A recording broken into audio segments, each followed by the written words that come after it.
नमस्कार। Icon steel प्रस्तुत built icon इस उपक्रम में आज हम हैं नासिक ज़िले के मालेगांव में और हमारे साथ है सिविल इंजीनियर हशीमुर रहमान। नमस्कार, आपका स्वागत है बिल्ट आइकॉन इस उपक्रम में, इस प्लेटफॉर्म में।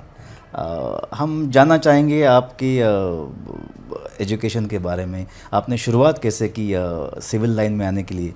आपका क्या सपना था और आपकी सोच क्या थी और किसने आपको इस प्रेरणा दी? तो एजुकेशन किस में किया आपने? मैं पहले स्टार्ट में प्राइमरी से मालेगांव से किया है। मालेगांव में अपने मोती स्कूल से किया है। उसके बाद फिर हाई स्कूल वगैरह एटीटी हाई स्कूल में गया। उसके बाद 10th के बाद मैंने डिप्लोमा किया है KBH पॉलिटेक्निक से। शुरू से ये नहीं देखा तो मेरे वाले साहब भी इंजीनियर थे, सिविल इंजीनियर। वो भी मालेगांव में उस टाइम पे म्यूनसिपलिटी थी, तो म्यूनसिपलिटी में बिल्डिंग सुपरिटेंडेंट थे उस टाइम पे।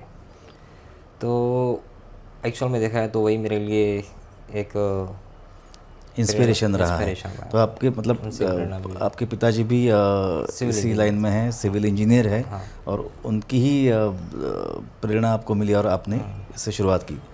बहुत अच्छा। शुरुआती के दौर में हर एक को स्ट्रगल तो ज़रूर आता है। तो आपका स्ट्रगल कैसा रहा as a young civil engineer जब आपने स्टार्ट किया? नहीं, अल्हम्दुलिल्लाह एजुकेशन वगैरह में तो कोई प्रॉब्लम नहीं आया, क्योंकि मिडिल क्लास से तक बिलोंग करते हैं, तो फिर इतना तकलीफ़ नहीं आया एजुकेशन के लिए। लेकिन जब पास आउट करने के बाद फिर मुझे जॉब के लिए फिर थोड़ा उस टाइम में थोड़ा तकलीफ हुआ।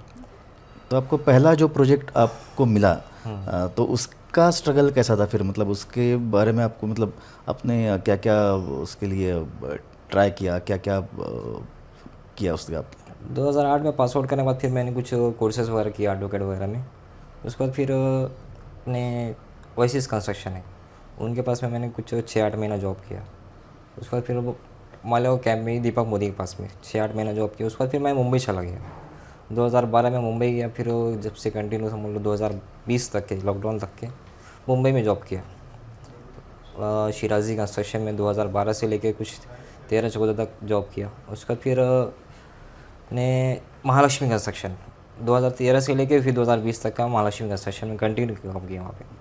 तो लगभग आपको एक 15 साल का अनुभव है इस लाइन में। हाँ। या शायद उससे भी ज़्यादा, और शायद उससे भी पहले मैं बोलूँगा, क्योंकि आपके पिताजी भी इस लाइन में हैं। हाँ। तो आपने बचपन से ही उनसे सीख लिया होगा इस बारे में।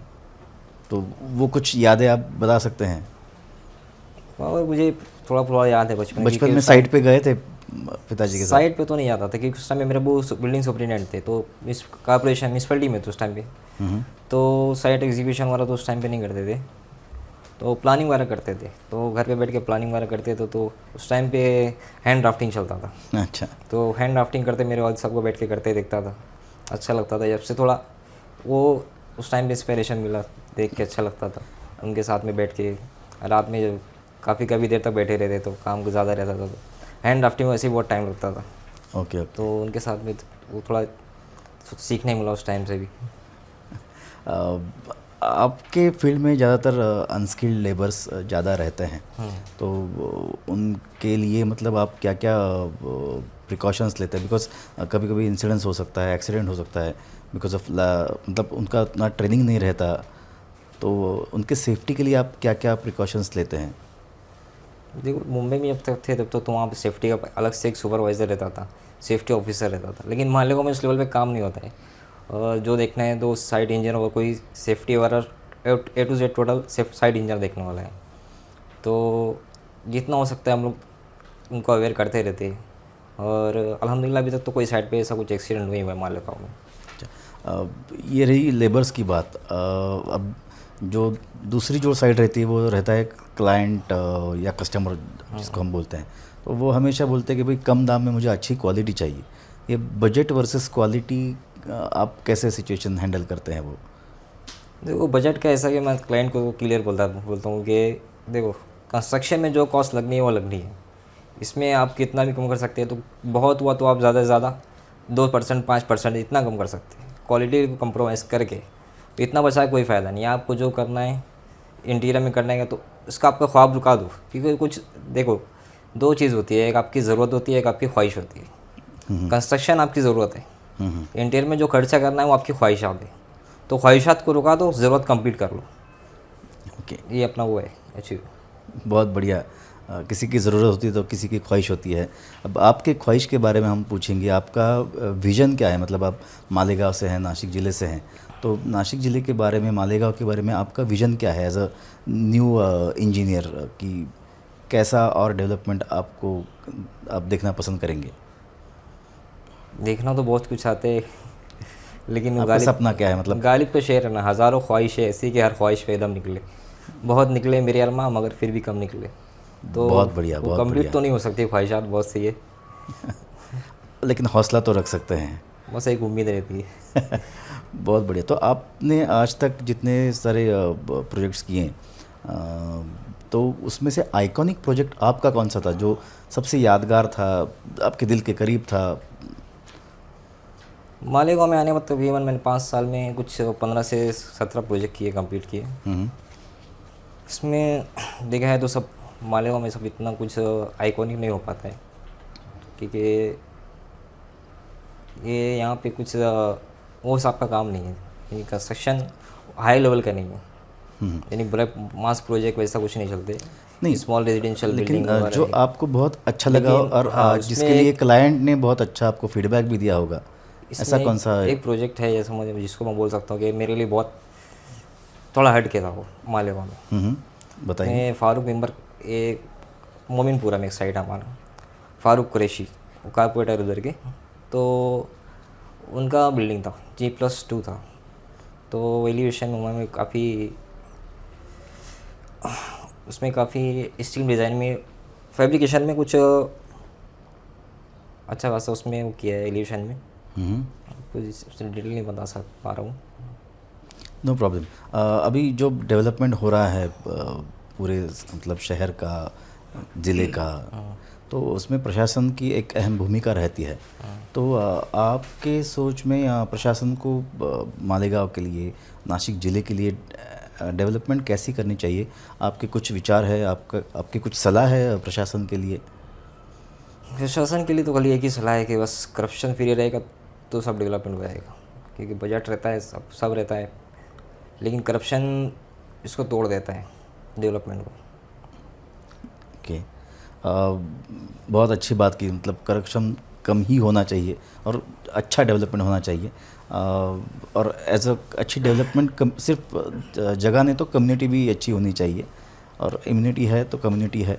आप जब मटेरियल चूज़ करते हैं आपके साइट पे, तो आपके पैरामीटर्स क्या रहते हैं? मतलब उसकी क्वालिटी आप कैसे चेक करते हैं, उसका मार्केट वैल्यू आप कैसे देखते हैं, स्ट्रेंथ कैसे देखते हैं उसकी? फिज़िकल टेस्ट जो भी था है साइट पे जो पॉसिबल है, जैसे स्टील का, सीमेंट का जो फिज़िकल टेस्ट है वो हो पाते हैं। बाकी लेबोरेटरी टेस्ट, केमिकल टेस्ट वो सब तो नहीं हो पाता है। तो जो फिज़िकल टेस्ट हो जो पॉसिबल है साइट पे, वो हम लोग कर लेते हैं साइट पे। अच्छा, आपने बताया कि आज तक आपने 15-16 प्रोजेक्ट्स किए हैं मालेगांव में, तो उसमें आपने आइकॉन स्टील का इस्तेमाल किसी प्रोजेक्ट पे किया होगा या किया है? कई साइट पे किया है उसमें आइकॉन स्टील, और तकरीबन 8 से 10 साइट में हम लोग आइकॉन स्टील यूज़ किया। तो उसका अनुभव एज अ इंजीनियर आपको कैसा रहा? मतलब उसकी क्वालिटी कैसी थी आपके अनुभव से, या फिर उसका ड्यूरेबिलिटी कैसी थी, लाइफ कैसी, उसकी स्ट्रेंथ कैसी है?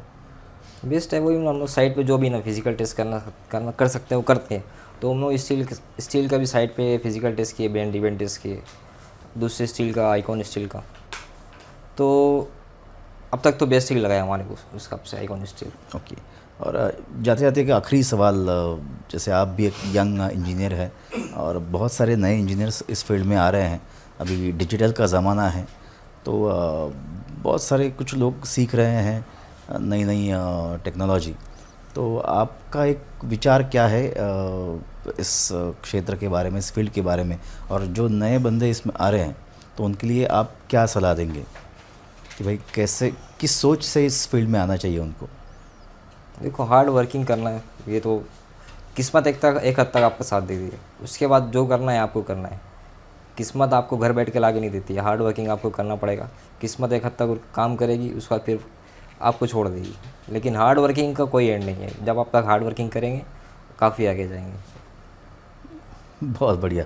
मतलब किसी का घर बनाना है तो मतलब किसी का सपना बनाना है तो घर में बैठ के कुछ फ़ायदा नहीं है, हमको बाहर जाके मेहनत करना पड़ता है। ये बहुत अच्छी बात कही आपने। आपने वक्त निकाला, आज आप यहाँ पे आए, इसलिए बहुत बहुत धन्यवाद। बिल्ट आइकॉन, आइकॉन स्टील की तरफ से आपको बहुत सारी आइकॉनिक शुभकामनाएं। ऐसे ही अच्छे अच्छे प्रोजेक्ट आप बनाते रहिए और अपने शहर को, ज़िले को और देश को आगे बढ़ाते रहिए।